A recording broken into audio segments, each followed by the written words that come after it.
asking for what we're worth isn't just about knowing the right words to say. It's about shifting deep-seated beliefs we've been holding on to for years that we're not measuring up to some standard we feel we need to meet in order to deserve more. Many of us struggle to advocate for ourselves due to the fear, self-doubt, and societal conditioning that have taught us to accept less than we deserve. What we don't realize is whether we are business owners or working for someone else, or simply advocating for ourselves on a personal level, this skill is immensely important. Welcome to Journeys Through Change, a podcast that inspires women to let go of the fear and say yes to possibility. I'm your host, Noelle Van, an author, creator, and empowerment coach who spent years in corporate America helping innovators and leaders ride the waves of change with ease and grace. I now work with women to step into change and unleash the power they have to create a life they love.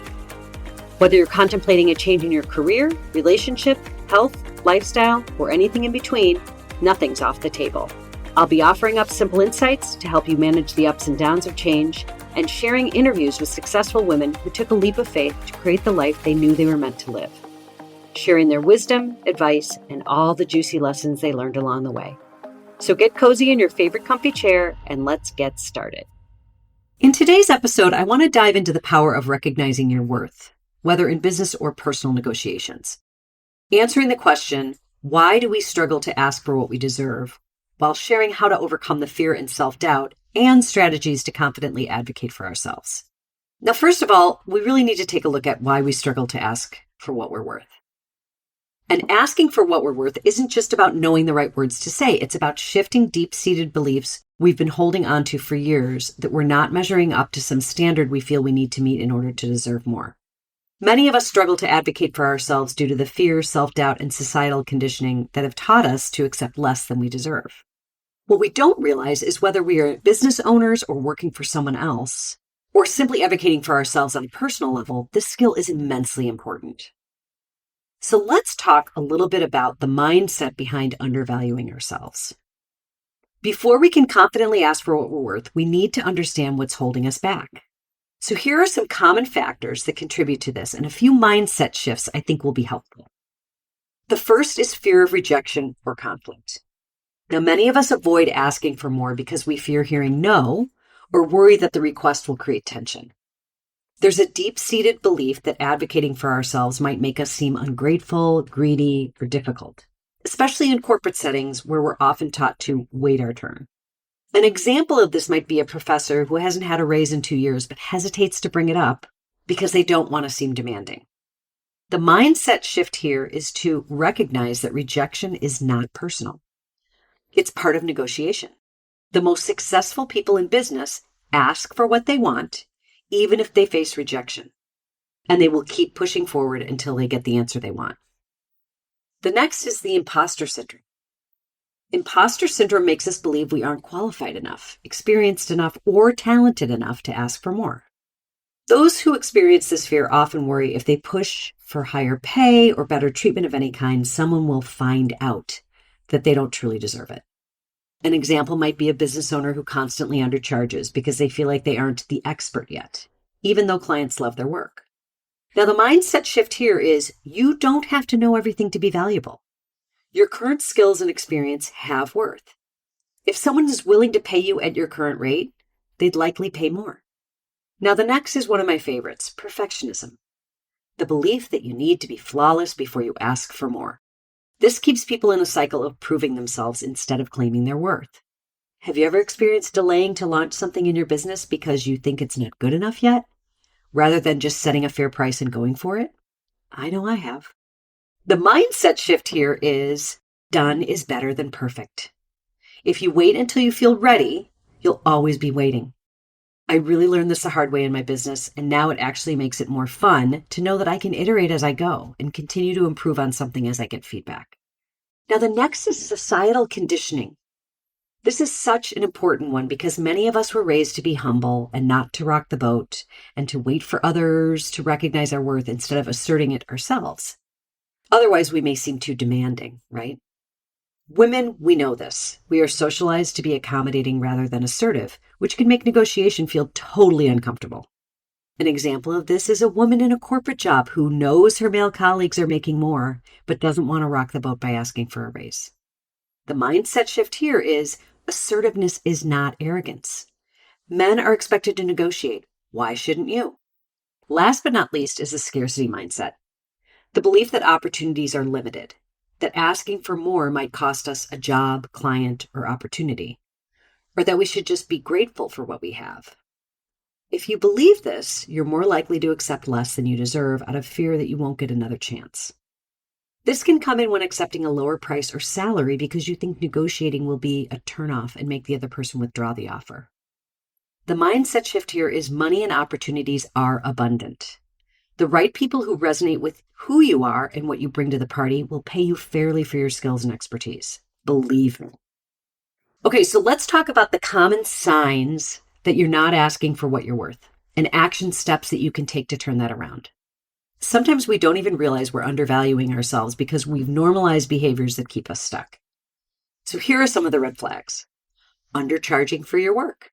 This is for the business owners out there everywhere. It's not always obvious when we're doing this because it often seems like it happens gradually. But here are some ways to know that you're doing this. First of all, you set your rates way too low or accept jobs that don't pay enough because you're afraid of pricing yourself out of opportunities. One thing you do is you don't raise your rates over time, even as your experience grows.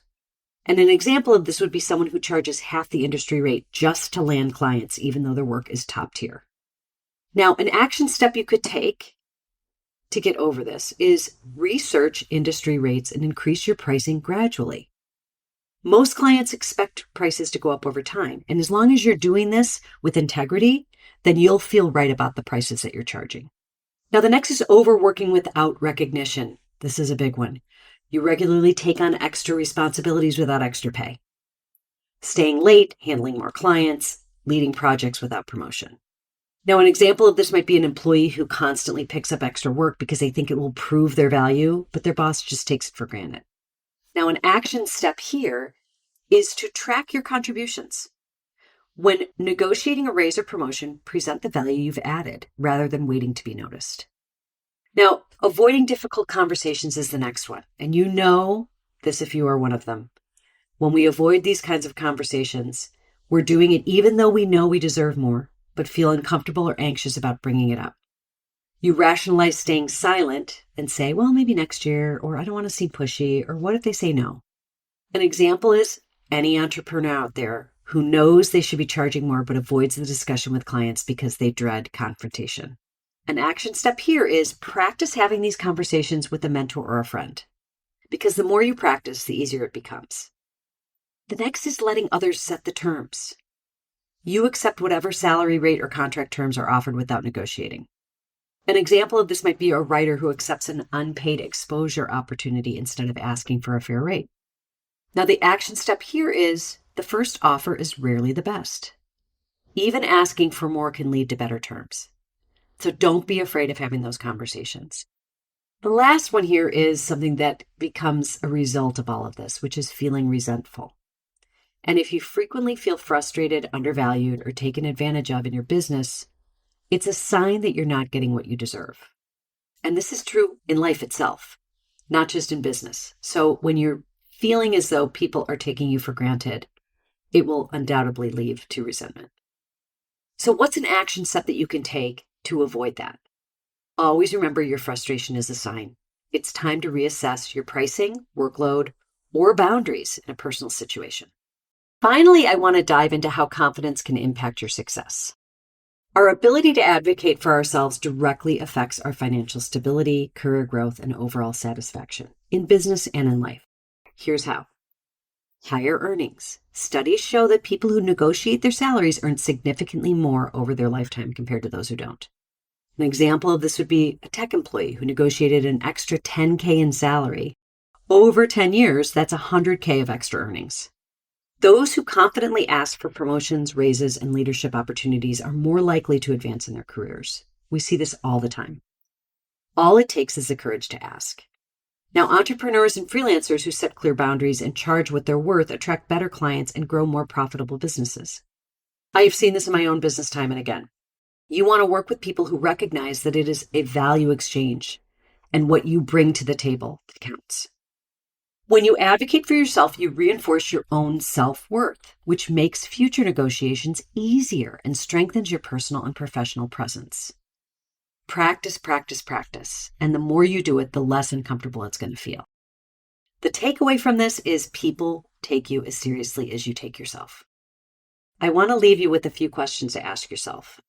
First, what's one time you didn't ask for what you're worth? And what stopped you? And then identify one area where you've been undervaluing yourself. What's one step you could take this week to change that? The more you advocate for yourself, the easier it becomes. If you've been struggling to ask for what you deserve, you're not alone. The good news is that patterns can be changed. Asking for more isn't just about money. It's about valuing your time, energy, and expertise. Your worth is not up for debate. And you don't need permission to ask for more. You just need the courage to start. That's it for now. Until next time. Thanks for listening to the Journeys Through Change podcast. You can find us on Spotify, Apple Podcasts, or really wherever you get your podcasts. And be sure to follow us and leave a review if you've enjoyed this episode. And share it with a friend or on social media to spread the good word, so more women like you can find us and join in on the fun. For more information on the podcast or Day by Day book, go to livedaybyday.com.